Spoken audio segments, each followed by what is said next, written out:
back to Hairdressing Live. This is the future of education, and today I have a very, very close friend of mine. She's the owner and founder of Preen Hair Salon in Dublin here. Katherine has been somebody that I've always admired within the industry. She has trained many, many successful hairdressers, including myself, throughout this industry, and I've seen so many hairdressers who've come under Katherine's training regime go into the industry and become very, very successful. So one of the reasons why I wanted to get Katherine back here was because Katherine's already been with us and she's already done a hairdressing live course with us, which was the Progressive Bob. I just wanted to come get her back because she's also a business owner, and we wanted to cover a topic which was complaints, how to deal with complaints and how to prevent complaints happening again in the future, I suppose. So before we get into that, let's talk a little bit about Katherine, talk about Preen. Can I just actually congratulate her? She's just won the L'Oreal Men's Colour Trophy of the Year, so congratulations. Thank you. Well done there. Massive, massive congratulations to you. Tell me about that anyway, and what do awards mean to you anyway? Well, for me, especially as a salon owner, awards give the team a goal and a focus. You know, it helps me to drive my team forward, to aim higher, and you know, to really put themselves out there and gain recognition in the industry for themselves, as well as for the salon. So for me, all awards have always been very important. They've been something that's really driven me through my whole career. We were both at Tony and Guy for a long time. I was there for 14 years, and entering awards was something I always did.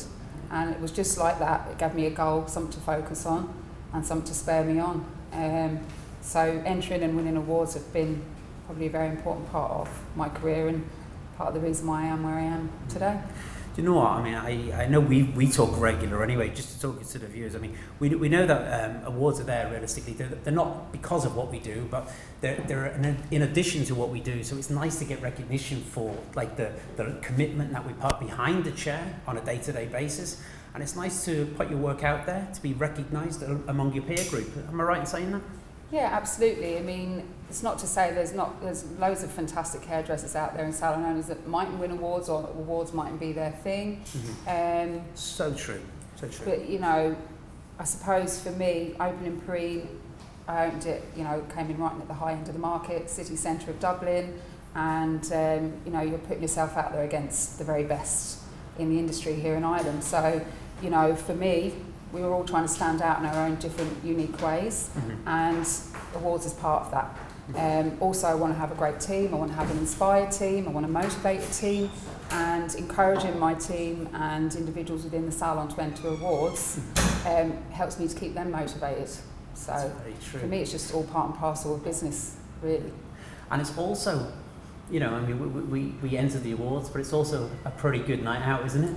Generally it is. I believe you were drinking non-alcoholic beer I on Monday. was indeed, yeah. I was a very good boy because of today, actually. Yeah. But I mean, did you go out afterwards? Enjoy yourselves? We did. I mean, come on. You let the hair guys down? won, so you know. It was a big hoolie. You get kind of swept along and caught up in the moment. Swept along. She led the way. Yeah. She led the way. Maybe with a few others, not me. Very good. Listen, I was going to talk to you. I mean, about. I know you enter loads of awards and things like that, but have you done much photographic work? You know, with time and you come together. We've done like editorials for magazines and things like that. I haven't done a shoot for the salon since we opened. We did a launch shoot. Yeah. Just through different ups and downs, but in the business, my focus needed to be on grassroots, on the clients coming through the door, making sure the service was excellent. But yeah, it's very much in the next 6 months plan is to do a shoot with the guys in the salon. Very good. You also did something there recently, wasn't it? A fashion show within the salon. Tell us about that. We offer makeup services at Preen alongside hair, because it complements what we do in the salon. It brings in a certain type of clientele as well. And we got an opportunity to take on a new brand. It's established in the UK. XIP, which stands for Extremely Important Person. Oh, and it's a pretty cool brand. It's a great makeup product, and we've launched it at Preen. And how does that go for you anyway with the makeup? Because it's not something that we do actually, David. We don't do makeup in there. Well, I have to be very honest here. Obviously, my background, most of it is Tony and Guy. And Tony and Guy, you know, there's no other services. It's purely hair. And before I opened Preen, I did do a couple of years in Brown Sugar. And you know, of course, everywhere you work, you learn from and you take something from them. And it kind of opened my eyes to a different type of client that came into that salon that wouldn't have come into Tony and Guy, and it's the client that's going out, that wants their hair and their makeup done.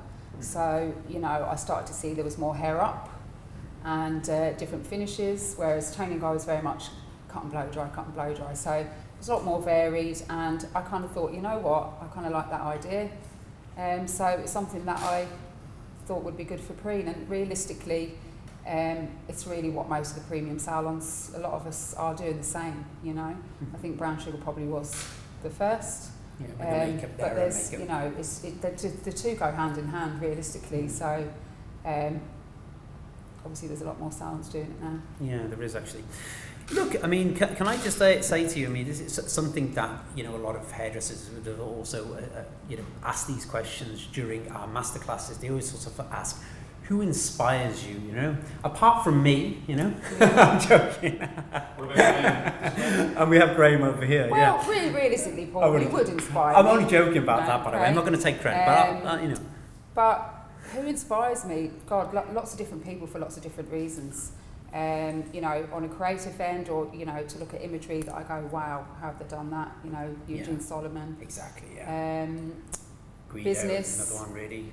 Guido, yeah, absolutely. From a business point of view, really all my peers inspire me. I think anybody who's putting themselves out there, you know, you're providing a living for people, you're also providing an excellent service to the general public. Anybody who's doing that is to be admired, because it really isn't easy. It's, you know, every day brings a new challenge. So anybody that's doing that and really making a go of it, I would admire, you know. Yeah, totally agree, actually. Anybody putting themselves in this environment, you mean, we were needs chatting. their head looked at. Yeah, maybe so. But we were chatting to Alan Edwards there recently, and I was asking him the same question: what advice would you give new people going into like business and things like that? You know, because it's a completely different model, realistically. You know, with social media and things like that. Now, there's two different types of hairdressers. I think I was talking to Joseph about this earlier as well. Like, there's like the old school hairdresser that went through the traditional route, working in very, very successful salons and building, working alongside great people. And then there's the internet era where people are building, you know, they're sort of following on that, almost becoming famous within the internet world, I suppose, and not in the old traditional route that we know as well. I suppose that it's like two different avenues now. But I suppose what we wanted to cover here as well was your course that you did with us some time ago. I thought it was magnificent. All the guys, even the crew, learned things from this as well. Brian and Graham over here learned loads from it.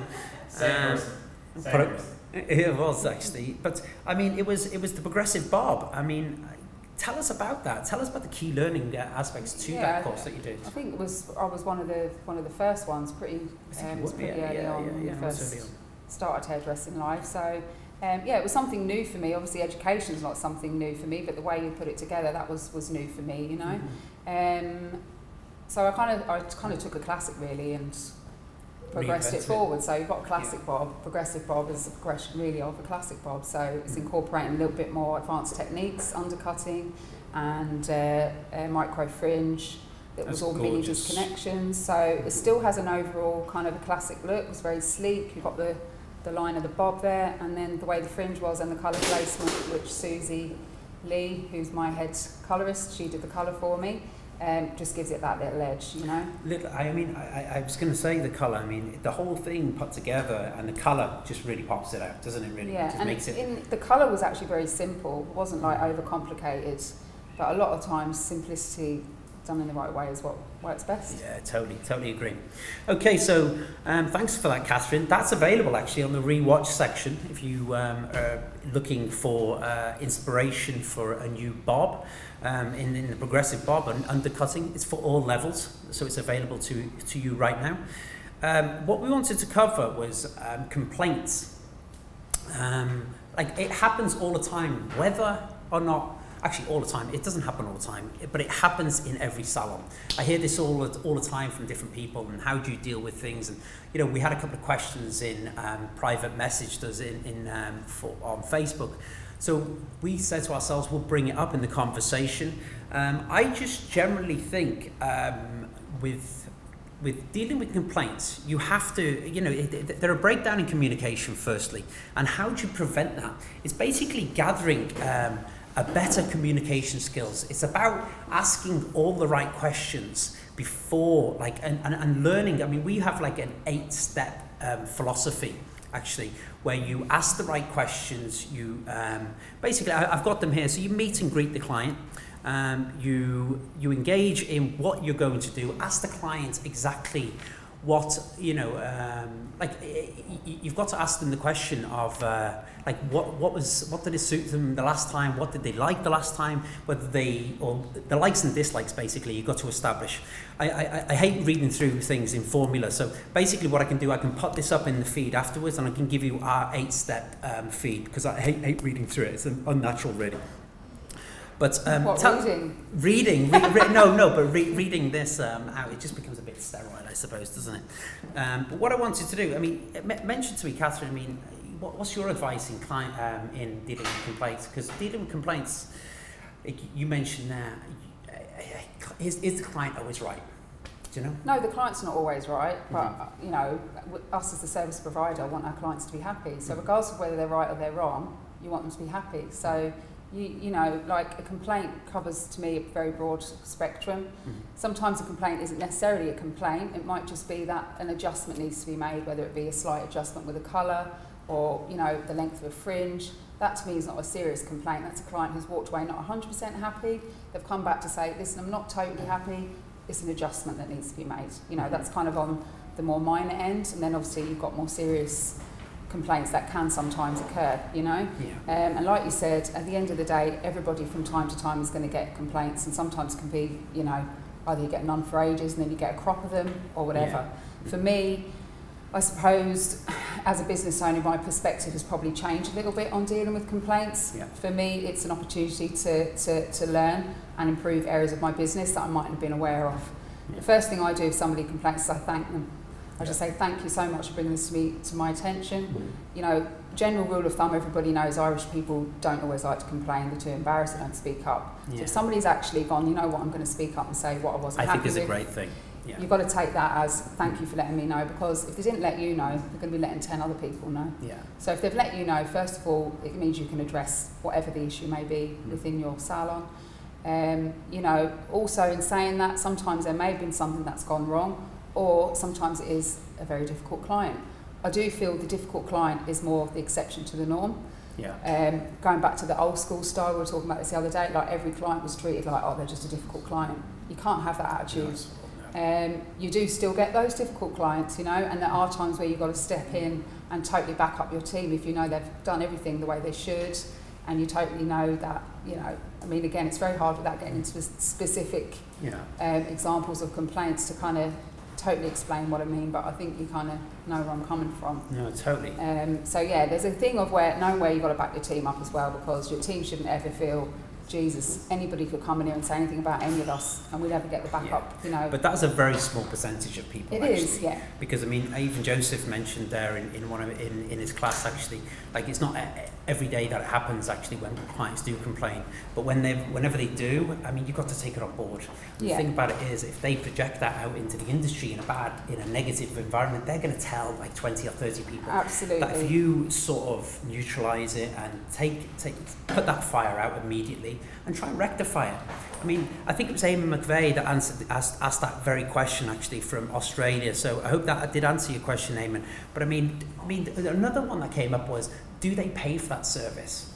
I mean, I think it depends. I think it really depends on what's.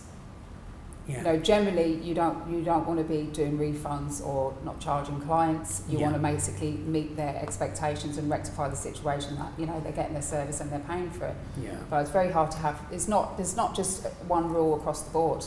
Every kind of situation is individual, and that's how I approach any complaint. There's not just one kind of way of dealing with them.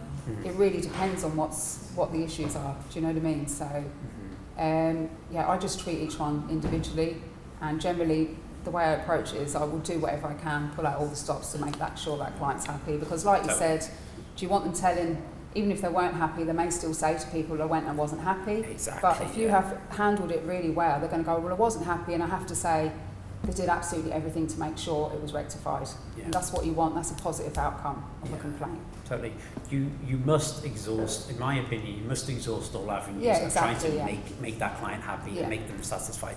And I know sometimes, I mean, whenever we cut hair, I mean, I try and project this out to our staff, is that say a bob to a client may not be a bob to them in there, you know, so you've always got to make sure that you explain yourself thoroughly, and it's down to communication again, isn't it? Well, it is. Make sure you know, a picture paints 1,000 words really as well. So, you know, images, using the iPad, getting it out, Google Images, Bob, you know, all different versions come up, you know, so really a huge part of what we do with consultating is obviously speaking and communicating, but a lot of it is visuals as well. Would you agree in education, I mean, communication should be sort of highlighted as well within the assistance, or even within any sort of training programs? Yeah, I mean, I've just come here today from teaching my guys at the salon, the assistants, and we have a consultation checklist. Okay. So the guys consultate. Now they know if I'm teaching them, if they come to me and say, oh, what am I doing? I just say, have you filled out your consultation? I don't even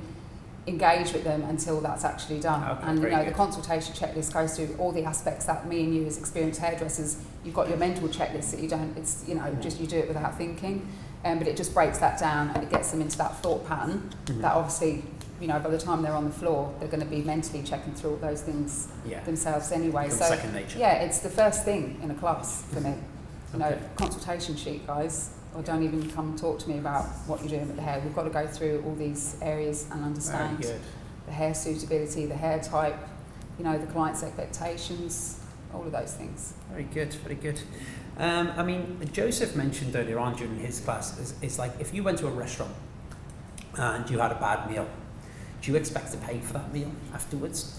And that has a true value there, because I do say to myself as well, I mean, if a client comes in and has a haircut, and okay, yeah, you agreed on doing the specific haircut or the specific colour, whatever service it was, and you had that service, and you know what, it didn't really meet that client's expectations. Therefore, she may feel a bit begrudged that she walks away having paid. So, I mean, do we, in this situation, and again, there's no right or wrong here, people have their own custom salon policies and things like that, but in my opinion, I do believe in, do you know what, this time I am going to take this hit. And Joseph said the same thing. Do you know what, if you're not satisfied, I want you to be satisfied leaving, and therefore I'm not going to charge you today, because, I mean, you want to get them back in. Do you know what? And if you do charge them, they may feel a little bit hard done by, and they're going to tell 20 or 30 people. You know, they're going to leave a little bit more of a sour taste in their mouth. So I hope that's answered your question as well. Or even make your own judgments. People do have their own policies in place, you know. So I suppose you can make your own thing there on that. 1 minute to go, Polly. 1 minute to go. All right, thank you very much. So listen, I think we're going to wrap this up. Is there anything you else wanted to add to that, Catherine? Or? No, I think we've covered everything, Paul. No, just to say thank you for inviting me on again. And for me, I think I was speaking about you that we were in the L'Oreal the other night, and for me, what I think Hairdressing Live has done, a lot of us, you and me in particular, we come from a Tony and Guy background, and we went through years of having someone to ring at the end of the phone. There was a department for everything. You know, you had a head office, you had education. So, you know, whatever the issue that was going on in the salon or with a member of staff, there was someone to ring who had more experience than you that helped you navigate your way through it. We're all in business on our own now, and everybody gets a bit, oh God, you know, I need to make sure I'm seen to know what I'm doing, which we do most of the time, but obviously it's always good to be able to speak to people. So I feel it's opened the line of communication between all of us. Amazing, I mean, I've rung you about something there recently that happened in the salon, you've done the same. And, you know, for that very reason, I think it's great. It's like we are a community, and where we can, we should back each other up and support each other. So, you know, that's a really positive thing that for me has come out of Hairdressing Live. Brilliant, thank you. Thank you very much, Catherine. We've got somebody else to thank as well. We've got little Alana with us as well today. Oh, yeah, Alana. She's Are you going to come up and take a bow? Yeah, we had the beautiful Alana with us today as well. Alana's in training. Very, very special girl here. Oh yeah. So thank you very much, Alana, for coming down and helping Mummy with this today. So listen, guys, I hope that was okay for you, and I hope that was amazing for you, actually.